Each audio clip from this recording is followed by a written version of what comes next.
Halo semuanya, saya Vida Mastrika dalam sharing tentang Object Oriented Programming atau pemrograman berorientasi objek. Kali ini saya akan membahas tentang apa yang dimaksud dengan pemrograman berorientasi objek dan apa perbedaannya dengan pemrograman terstruktur. Ya, ada beberapa video saya sebelumnya yang sudah menjelaskan tentang kelas dan objek. Silakan cek link video saya di description box di bawah. Sekarang ayo kita langsung ke materi kali ini.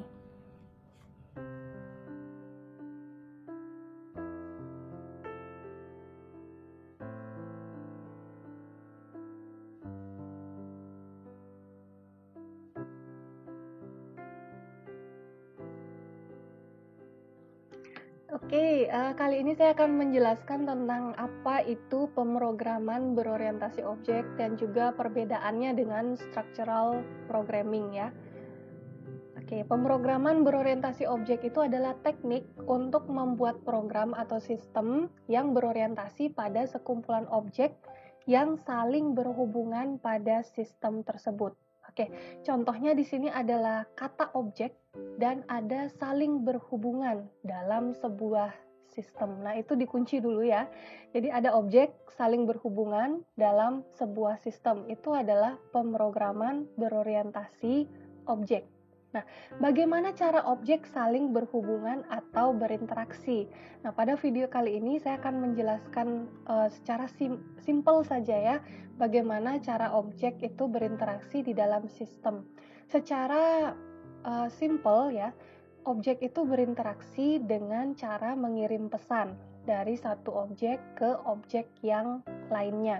Misalnya di sini ada objek manusia, objek manusianya namanya adalah Andre. Andre ini punya mobil BMW.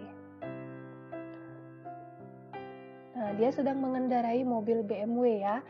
Nah, objek Andre ini ingin menambah kecepatan mobil BMW-nya saat berkendara. Maka Andre harus mengirim pesan kepada mobilnya supaya mobilnya tahu apa yang diinginkan oleh Andre. Nah, kalau pada kehidupan nyata apa yang kita lakukan? Yaitu injak pedal gasnya ya. Nah, itu cara kita mengirimkan pesan dari objek manusia ke objek mobil sehingga dia tuh tahu apa yang kita inginkan. Simpelnya seperti itu ya. Nah, sekarang ke perbedaannya structural programming dengan object oriented programming. Nah, kalau kalian adalah mahasiswa informatika atau ilmu komputer, tentunya sebelumnya kalian sudah belajar programming ya. Nah, biasanya programming yang berada di awal kurikulum itu adalah structural programming. Kemungkinan object oriented programming ini baru kalian pelajari di semester 3 atau yang lebih lanjut ya. Perbedaannya, structural programming ini dibagi menjadi beberapa bagian. Bagiannya itu namanya adalah fungsi atau modul. Ya, fungsi atau modul ini akan dikerjakan oleh sistem jika dipanggil. Kalian ingat-ingat dulu gimana programmingnya waktu structural programming. Kalian harus panggil dulu fungsinya, terus baru fungsinya bisa dikerjakan. Kalau fungsinya tidak dipanggil, berarti fungsinya tidak dikerjakan. Dan urutan pemanggilan fungsi itu menunjukkan urutan dari jalannya sistem kalian ya. Fungsi yang mana dipanggil terlebih dahulu itu akan dikerjakan terlebih dahulu. Itu adalah structural programming. Di dalam object oriented programming, ini sudut pandangnya kita harus agak berbeda ya. Dalam structural programming, dalam object oriented programming, kita harus memandang sebuah sistem tidak dalam urutan kemunculan fungsi atau modul, tetapi kita harus memandang sistem berupa objek-objek yang saling berinteraksi. Contohnya di dalam sistem informasi akademik ya, misalnya di kampus kalian ada sistem informasi akademik yang bisa dipakai mahasiswa, dosen, dan pegawai. Nah, berarti di sana sudah ada beberapa objek ya, ada objek mahasiswa, ada objek dosen, dan ada objek pegawai. Dan objek mahasiswa, dosen, dan pegawai ini nanti akan saling berkirim pesan. Misalnya objek dosen itu bisa berkirim pesan ke mahasiswa dengan cara memberikan nilai ke mahasiswa. Mahasiswa bisa berkirim pesan ke dosen pembimbingnya dengan cara mengajukan KRS misalnya. Pegawai bisa berkirim pesan ke mahasiswa dengan menampilkan mata kuliah yang bisa diakses pada semester ini, itu misalnya ya.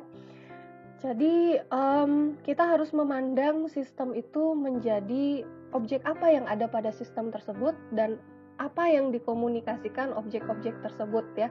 Apa yang terjadi di antara objek-objek tersebut itu yang kita program ke dalam sistemnya.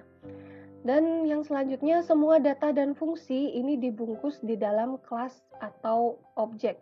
Tadi kita sudah mempelajari juga kalau di dalam kelas dan objek itu ada variabel dan ada metode. Variabel ini adalah ciri-ciri atau state ya.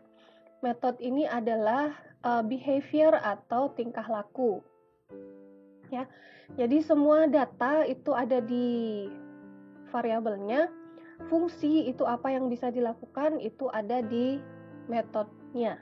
Dan semua variabel dan metode ini terbungkus jadi satu objek. Seperti itu ya. Oke, yang ini tadi sudah saya jelaskan. Objek akan berinteraksi dengan objek lainnya dengan berkirim pesan. Nah, ini adalah tabel yang lebih rinci mengenai perbedaan dari structural programming dan object oriented programming. Yang dari definisinya, pemrograman terstruktur itu membagi kode menjadi modul atau fungsi ya. Sedangkan object oriented programming itu didasarkan pada konsep objek seperti yang saya jelaskan tadi ya. Fokus utama dari structural programming itu adalah membagi program menjadi satu set fungsi di mana setiap fungsi bekerja sebagai subprogramnya. Kalau di object oriented programming ini kita harus merepresentasikan program menggunakan objek yang nantinya akan saling berinteraksi dengan objek yang lainnya. Selanjutnya ini termasuk di keuntungan kita memakai object oriented programming. Kalau di structural programming itu nanti akan sulit kita untuk memodifikasi program tersebut ya. Jika dibandingkan dengan memakai object oriented programming. Object oriented programming ini lebih mudah untuk dimodifikasi. Untuk komunikasi, untuk programan terstruktur itu berkomunikasi dengan memanggil fungsi ya. Dengan dalam program utamanya. Kalau fungsinya dipanggil, baru fungsinya akan berjalan pada program utama. Kalau di dalam object oriented programming, objek berkomunikasi satu dengan lain dengan cara mengirimkan pesan. Selanjutnya, ini juga keuntungan dari penggunaan object oriented programming. Pada structural programming itu tidak ada penentu akses dalam pemrograman terstruktur. Jadi semua variabel, semua isi dari variabel itu bisa diakses oleh semuanya ya.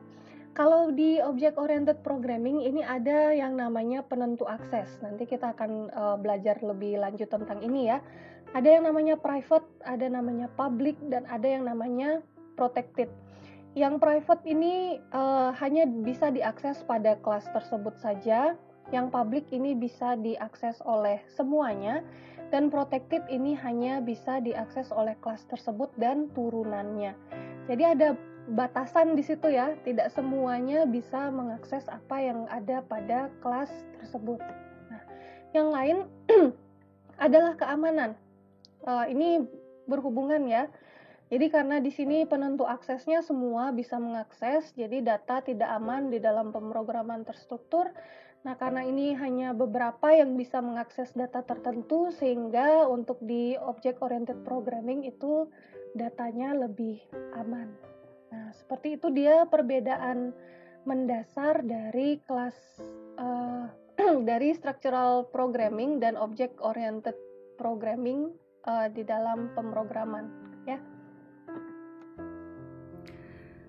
Oke, bagaimana materi kali ini? Semoga bisa kalian terima dengan baik. Jadi dalam beberapa seri video terakhir kalian sudah belajar tentang kelas, objek, perbedaan kelas dan objek, pemrograman berorientasi objek, dan apa perbedaannya dengan pemrograman terstruktur.